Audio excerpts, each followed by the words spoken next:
Well, hey fans, welcome back to another movie review, and today we're talking about How to Train Your Dragon.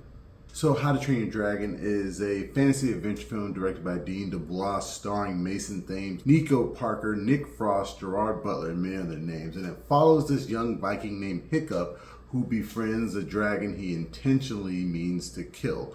Now, this is a live-action remake of the original How to Train Your Dragon animated movie by DreamWorks, and it is basically a shot-by-shot, beat-for-beat remake. So if you like the original movie, more or less you're gonna like this one. Everything pretty much plays out how it does in that original movie. They do add a few things here and there. The soothsayer has a bigger role in the live action movie, although she still really does not have any lines. She just kind of appears here and there more often than she did in the original film. They take some scenes out, like there's a specific scene I remember in the animated movie where Hiccup is riding Toothless. They have like a little montage of flying, and then they meet like these baby dragons. That is not in the live action version, but there's a scene they added in the live action version, for example, where in the animated version, Hiccup does something that messes up that allows the dragons to escape, and then he kind of walks past the other kids his age.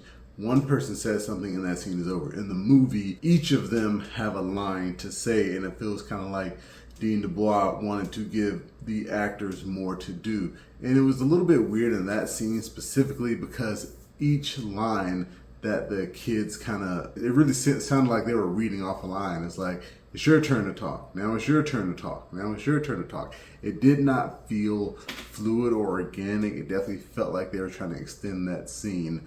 And for the most part, I didn't really care for that. But overall, I would say it's a fun, enjoyable movie to watch. I took my daughter. She really loved it. She was scared at some of the scenes. The dragons, even though they are more realistic in this movie, they still keep the designs from the animated movie. So they don't make them look too real. They basically like big cartoons, if you know what I'm saying. All right, bud, you ready?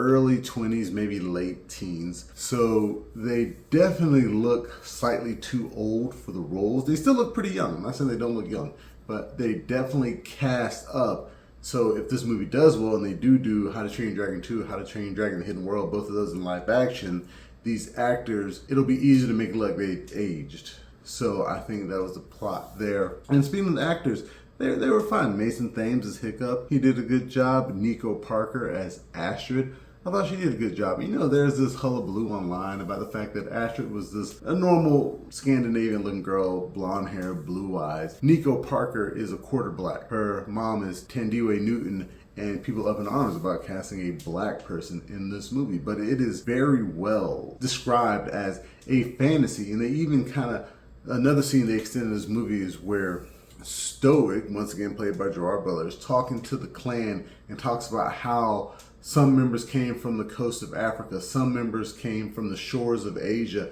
how in this version of the movie, the Viking tribe is actually made up of different tribes from all over the world, and they all came together to hunt dragons because the dragons are present everywhere. So they explain that, so that's how you get a quarter black Astrid in this version of this fantasy movie, because I mean the dragons, especially the dragons in this movie, the dragons in this movie are clearly a fantasy. So that you have a black Viking, it's fine. It's fine, guys. Calm down. But like I said, there's not really much to review here. The score is nice. Dean DeBlois coming back to direct after directing the animated version. Good on him. I'm glad that he did that. I'm glad that he chose to make this movie, because in a world where Disney is doing live action remake after live action remake after live action remake, some of them are hitting, some of them are missing. Other studios, you might as well jump in on the two. Because the worst that can happen is the movie is not that good. The great animated original movie is still there to watch whenever you want, and you can ignore the live action remake for as long as you want. So in terms of a score,